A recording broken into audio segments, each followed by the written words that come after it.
tal? Soy su amigo Alfonso Suaste Puerto y les doy la bienvenida a su programa Enfoque Jurídico. Agradezco igualmente a todos y todas las seguidoras y seguidores de este programa a través de redes sociales, principalmente YouTube, Facebook y de la página web Barra de Opinión Jurídica.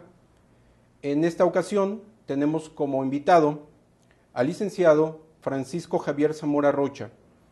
Él es magistrado supernumerario de la Tercera Sala Civil del Supremo Tribunal de Justicia y en esta ocasión estaremos desarrollando el tema del divorcio incausado.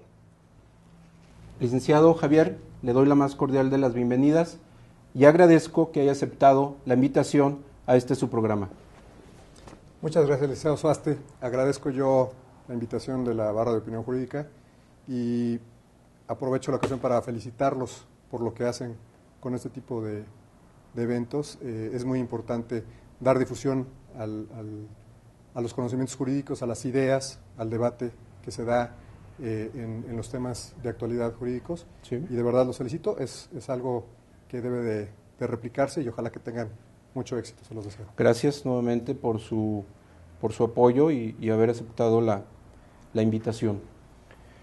Para entrar en materia del tema que nos toca desarrollar en esta emisión, mencionaba yo que es lo relativo al divorcio incausado.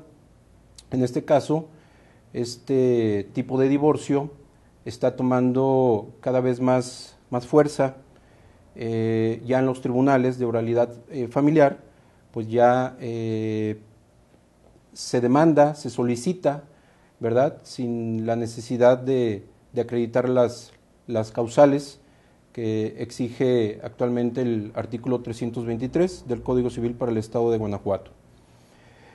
Magistrado, ¿nos pudiera decir usted cuál sería la denominación o cómo debe de llamarse de forma más adecuada o más correcta a este tipo de procedimiento?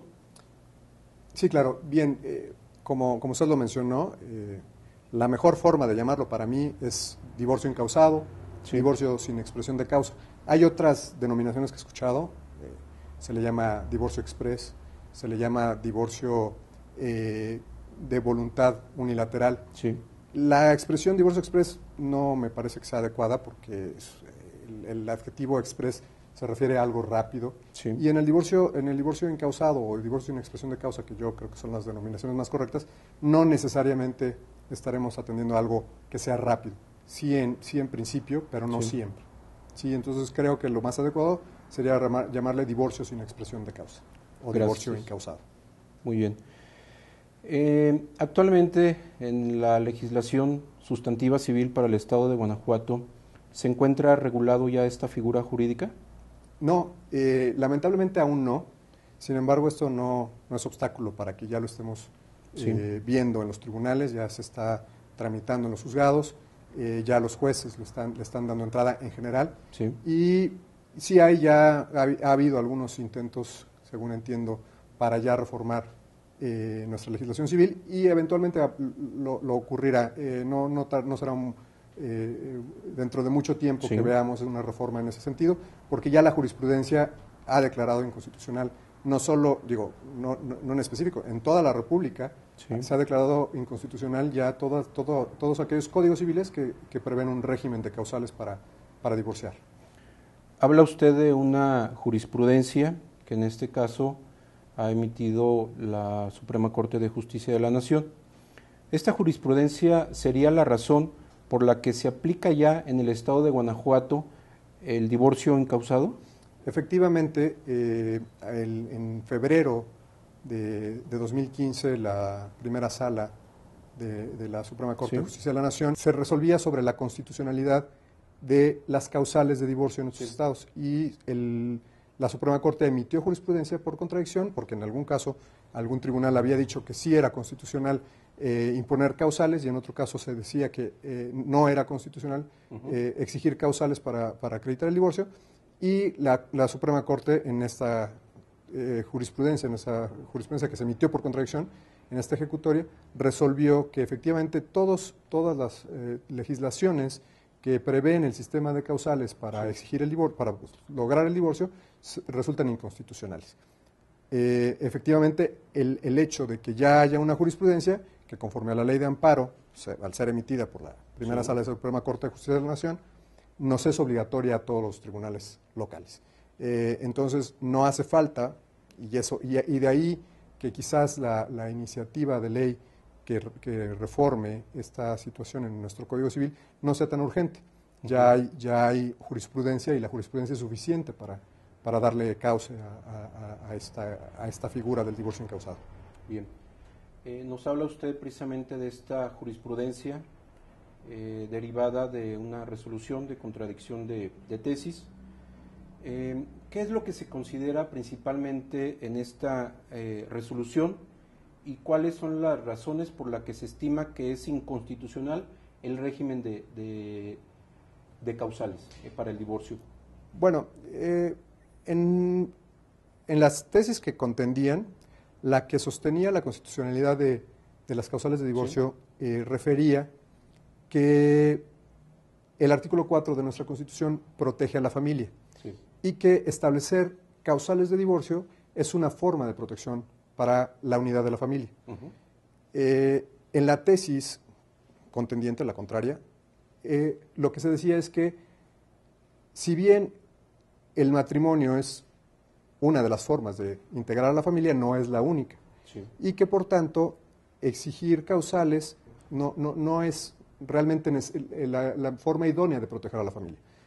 Se estableció que hay lo que se llama el libre desarrollo de la personalidad, que es un derecho fundamental derivado de la dignidad de la persona, y a partir de ahí se dice que si una persona tiene la facultad para decidir por sí misma si se casa o no, de igual forma tiene la facultad para decidir si se mantienen o no en matrimonio.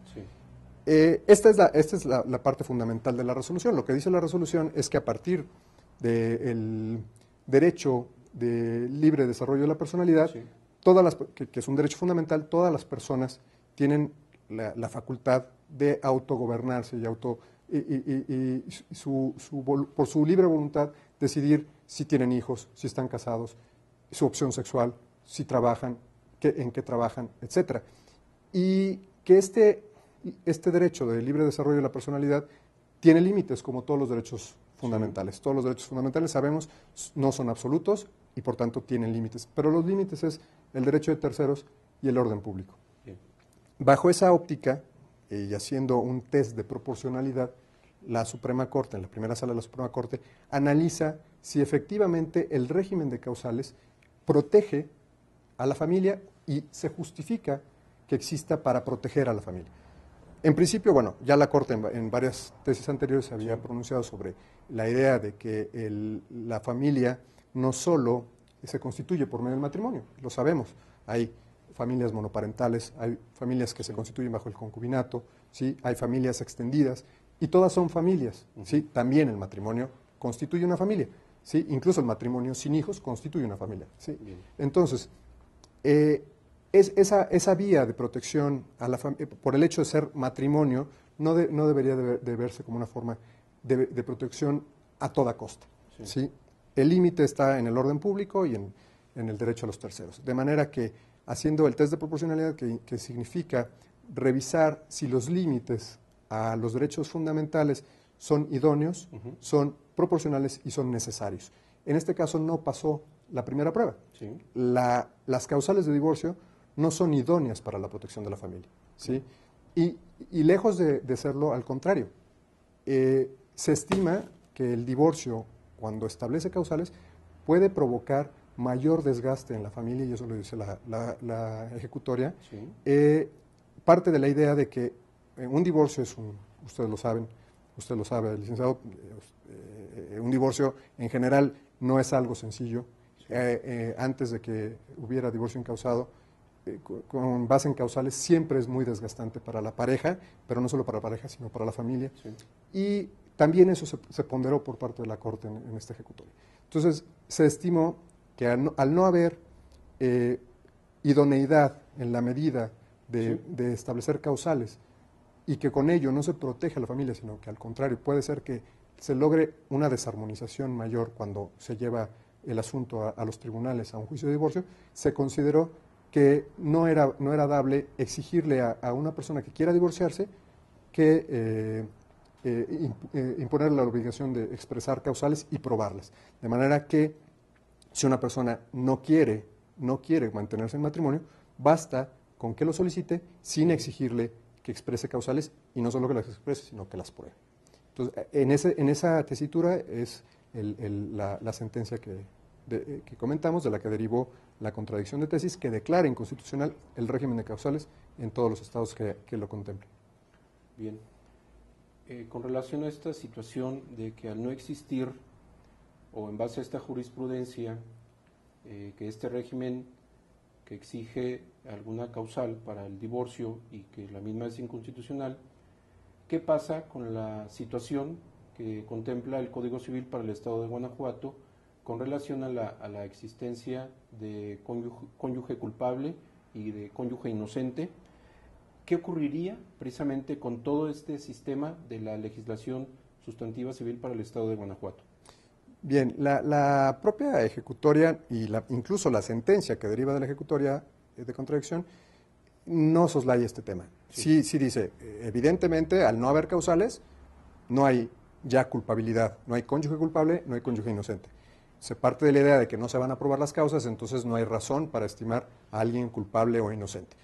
Sin embargo, la propia ejecutoria nos dice que no ocurre realmente nada, no pasa nada, porque no está desprovisto esto de elementos para resolver. Sí. Tenemos todo un sistema jurisprudencial que ya resuelve esta situación. Los temas accesorios al divorcio que surgen y de los cuales dependía efectivamente con nuestra legislación de la culpabilidad o la inocencia son básicamente la custodia y la convivencia de los niños, sí, y los alimentos, básicamente eso.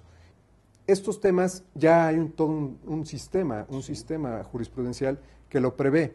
En el caso de los alimentos para los menores, bueno, pasa igual si hay divorcio que si no hay divorcio. Sí. ¿Sí? El sistema en relación a la obligación alimentaria de las relaciones paterno-filiales no se trastoca con esta jurisprudencia. Ahí no hay necesidad de declarar cónyuge culpable o no.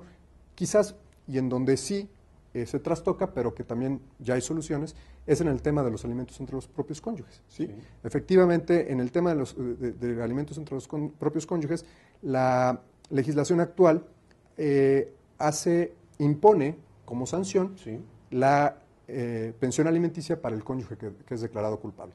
Nuestra legislación, si no me equivoco, salvo las fracciones que se refieren a enfermedad mental crónica, enfermedad física incurable, y la declaración de ausencia y presunción de muerte, y la causal que se refiere a los 2 años de separación, sí, esas 4 causales no prevén la culpabilidad. Fuera de ellas, todas las demás la prevén, todas las demás nos hablan de cónyuge culpable y cónyuge inocente. Y efectivamente, como están las cosas en el estado de cosas de la legislación actual, para ser acreedor de una pensión alimenticia hay que ser cónyuge inocente. Sí. Sin embargo, ya la jurisprudencia también resolvió este tema y nos dice la primera sala que los alimentos no pueden ser considerados, la pensión alimenticia no puede ser considerada como una sanción. ¿Sí? Ese tema lo resuelve muy bien la jurisprudencia, de manera que se debe estimar que la pensión alimenticia se debe dar en caso de necesidad, sí, y en el evento del divorcio, porque los alimentos sabemos que surgen por virtud de la relación paterno-filiales, por el parentesco en general, sí, hasta el 4º grado, y después del divorcio en algunos casos, ¿sí? Como estaba legislado actualmente. Sí. Sin embargo, a partir del divorcio también surge una nueva obligación, ya también lo dijo la Corte. Y hay legislaciones que la contemplan, la nuestra no, la pensión compensatoria. Bien. ¿Sí? La pensión compensatoria que no tiene otra naturaleza, no tiene la naturaleza de sanción como actualmente está legislada los alimentos para efectos después del matrimonio. Lo que tiene es una naturaleza de asistencial, bien, y resarcitoria para el cónyuge que luego del divorcio se encuentra en una situación de desequilibrio económico, dice, sí, la jurisprudencia. De manera que esta solución también existe jurisprudencialmente. ¿Qué deben hacer los jueces? Precisamente construir con base en los elementos de prueba que le generan las partes, dar solución a este tema si es que se le requiere sobre alimentos. O sea, es una de las prestaciones reclamadas por algunos de los cónyuges, siempre que acredite determinadas situaciones, puede otorgar una pensión compensatoria. De manera que ya no es necesario, y ya no se puede considerar los alimentos como una sanción, sino que existe la posibilidad de ir por la vía de la pensión compensatoria. En el tema de la convivencia y custodia de los menores, es igual, ocurre igual si se es cónyuge culpable que cónyuge inocente. Si no hay culpabilidad de cónyuges, se va a dar el mismo régimen, de manera que se atenderá a la situación de los menores y al interés superior del menor y con quién estaría mejor el menor. Esos serían los elementos a ponderar para definir las cuestiones relativas a la custodia y convivencia de los menores. Magistrado, habla usted de la pensión compensatoria. Actualmente el Código Civil para el Estado de Guanajuato, en el artículo 342A, habla de una indemnización. ¿Hay alguna diferencia con relación a esta indemnización que habla el numeral que cito y la pensión compensatoria? Bien, qué bueno que me lo pregunta, licenciado. Efectivamente, porque no lo dije y es algo que es necesario aclarar. Efectivamente, son diferentes prestaciones. La pensión compensatoria de la indemnización, yo le llamo indemnización compensatoria. La indemnización compensatoria está prevista en la legislación de Guanajuato, habla de la necesidad, de que quien puede solicitarles el cónyuge inocente, de lo que tendríamos que quitar de nuestra mente. No existe ya la necesidad de declarar inocente al cónyuge, sino tendríamos que atender a si se dedicó o no preponderantemente a las labores domésticas, y hasta el 50% de los bienes que se adquirieron durante el matrimonio tendría derecho.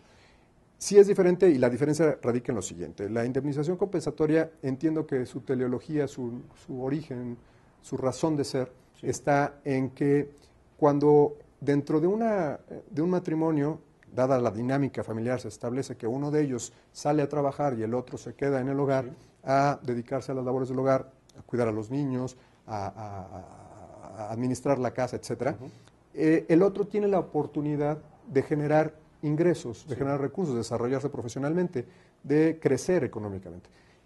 Durante ese crecimiento económico probablemente adquiera bienes. Muy común es que ocurra, ¿no? Se adquieren los bienes por parte del cónyuge que sí salió a trabajar, que sí salió a desarrollarse profesionalmente, y la persona que se dedicó al hogar no tuvo esa oportunidad. Bueno, lo que hace la indemnización compensatoria es resarcir eso que pudo lograr aquel que sí salió a trabajar porque la otra persona estuvo en el hogar cuidando a los niños, cuidando la casa. Eso es la razón de existencia de la indemnización compensatoria. Ahora, la pensión compensatoria no ve hacia atrás, ve hacia adelante.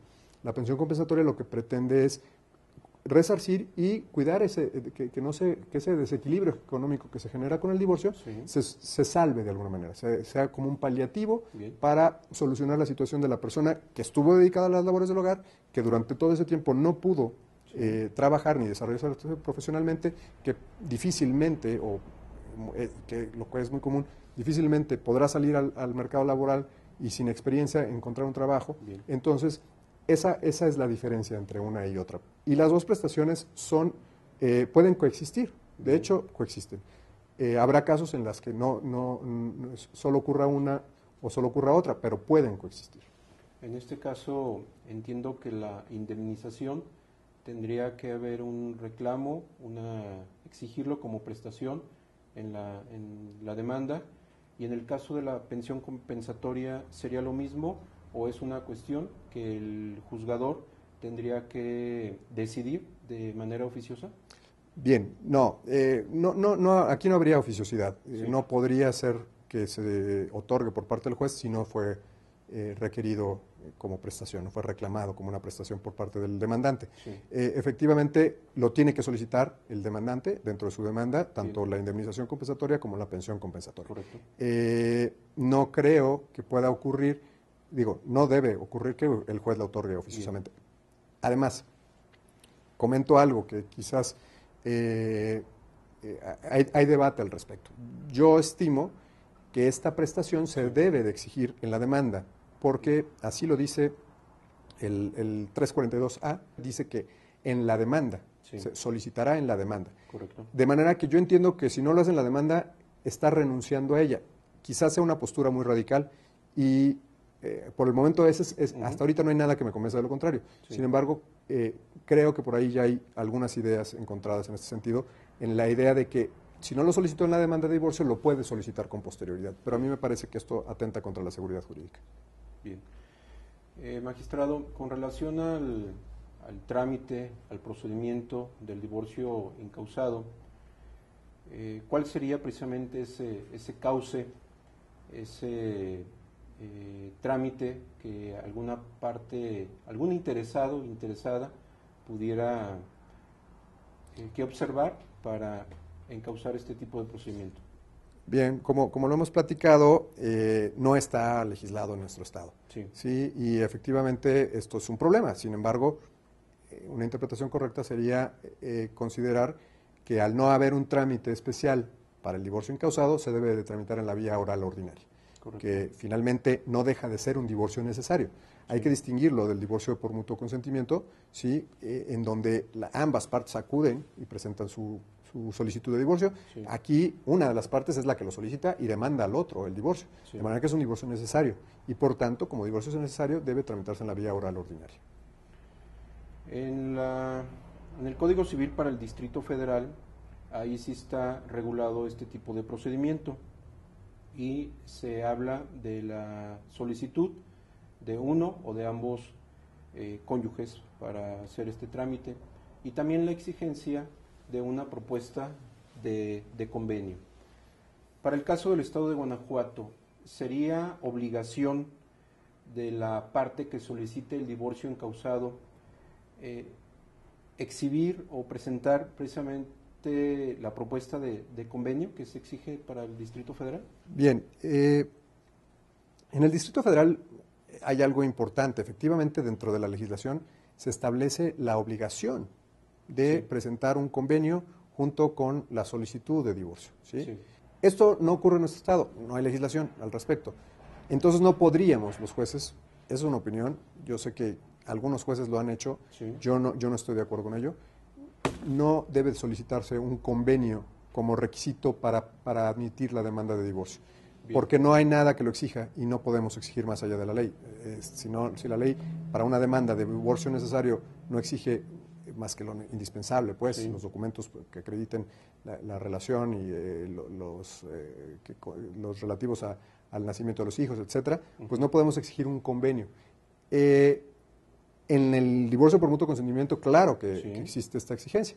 Además, bueno, otra diferencia es que en el Distrito Federal el mutuo consentimiento ya no existe, existe el divorcio, por tanto, ya pueden venir las dos partes a solicitar, se le da el trámite de divorcio incausado, sí. Y por ello es que necesitan presentar un convenio. ¿Sí? Sí. Acá no, y porque la ley lo exige, acá la ley no lo exige, entonces no podríamos exigirlo. Y si bien puede venir uno de los cónyuges a reclamar el divorcio y al momento de contestar la demanda el otro también solicitarlo, bueno, existe en nuestro código la posibilidad del cambio de vía. Sí. ¿Sí? Y este cambio de vía se genera cuando ambas partes están de acuerdo en divorciarse. Y cuando esto ocurra, entonces sí tendrá que presentarse un convenio de divorcio, pero no si se solicita de manera unilateral. ¿Sí? Entonces así es como funciona actualmente. Estamos señalando que no existe una regulación en el Código Civil para el Estado de Guanajuato. La pregunta es, ¿qué es lo que debe hacer el juez o qué es lo que hace el juez cuando conoce de una demanda en la que se le solicite el divorcio incausado? Bueno, esta es una opinión, precisamente, no puede tomarse como algo, no es derecho positivo, no está en la norma. Sin embargo, yo estimo que el juez al recibir una demanda de divorcio que no señala causales, la debe de admitir, sin ninguna duda. La debe de admitir y emplazar a la otra parte. Bien. ¿Sí? Ahí me detengo un poco. Si la demanda la presenta señalando causales, yo creo que el juez debe hacer caso omiso a las causales y decirlo desde la autorradicación que el trámite se le va a dar sin referirse a las causales. Bien. Esto para dar oportunidad, más bien para que la contraparte no se desgaste en tratar de contestar la demanda respecto a las causales, ¿sí? El juez entonces deberá hacer un lado el tema de las causales y decir que admite la demanda refiriéndose solo a la solicitud de divorcio. Sin que esto signifique que si se exigen prestaciones adicionales, como puede ser lo relativo a los menores, a los hijos, sí, sobre custodia y convivencia, alimentos para ellos o para el cónyuge que está solicitando el divorcio, en esos casos tendrá que hacerlo constar que la demanda también se referirá a eso, a los hechos que tengan como propósito acreditar las prestaciones que está reclamando, sí. ¿Sí? Pero nada respecto a las causales. Definitivamente ya no es necesario referirse a las causales. Aun cuando la parte las haya expresado, el juez resultaría ocioso. Sí. Lo explico. Imaginemos que no prueba las causales, sí, que invoca. No obstante que, a pesar de que ya sabe el juez y bueno, el abogado que existe la posibilidad de divorcio incausado, que insiste y diga, yo quiero llevarlo por vía de una causal. Sí. Resulta ocioso porque el juez, al dictar sentencia, si no se acreditaron las causales, ¿qué va a hacer? Los va a divorciar. Sí. ¿Sí? Y entonces solo el trámite resultó totalmente ocioso y, en atención al principio de economía procesal, no estaría siendo para nada útil.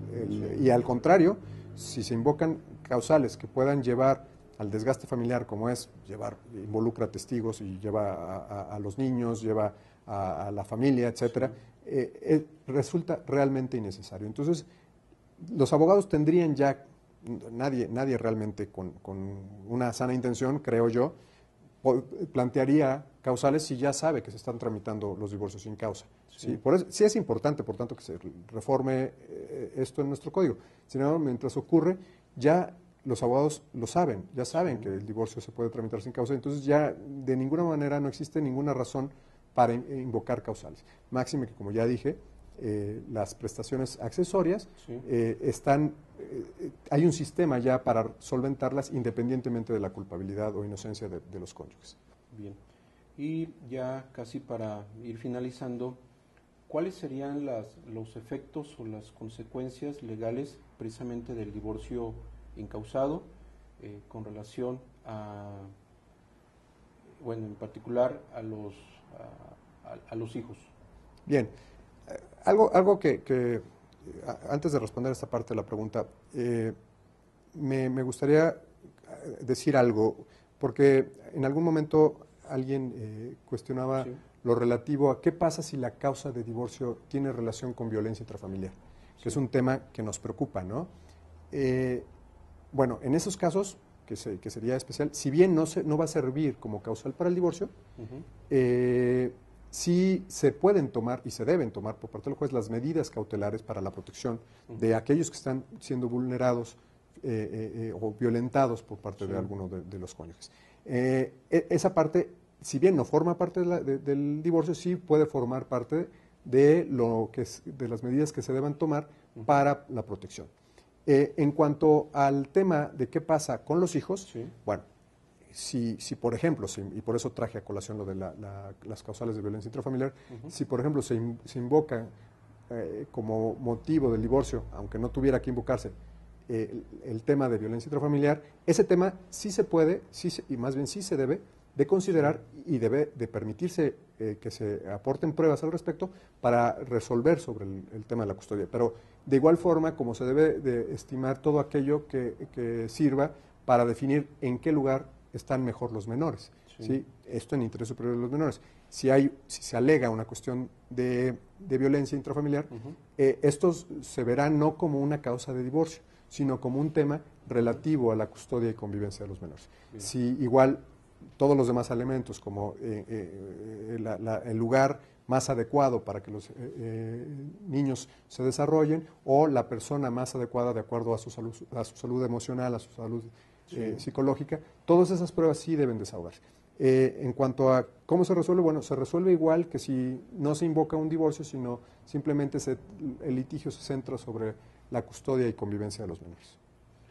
En cuestión de la competencia para el conocimiento del divorcio incausado, ¿seguiría aplicando las mismas reglas de la competencia establecidas? Efectivamente no hay razón para estimarlo diferente. La competencia, de acuerdo a lo que establece el Código de Procedimientos Civiles, sí, será en general el domicilio conyugal, y no hay nada que cambie al respecto. Bien. Magistrado, en el caso de que una persona quiera demandar no solamente el divorcio incausado, sino otras prestaciones, como pudiera ser pensión alimenticia, guarda custodia, o quizás convivencia, o pérdida de patria, ¿pueden tener cabida estas prestaciones junto con el divorcio incausado? Sí, qué bueno que lo pregunta, porque es importante aclarar algo también al respecto. Cuando se resuelve el tema del divorcio, sí, también existe la obligación de resolver todo el entorno familiar. Sí. ¿Sí? De manera que el juez no puede dejar de pronunciarse respecto a los asuntos de convivencia. ¿Sí?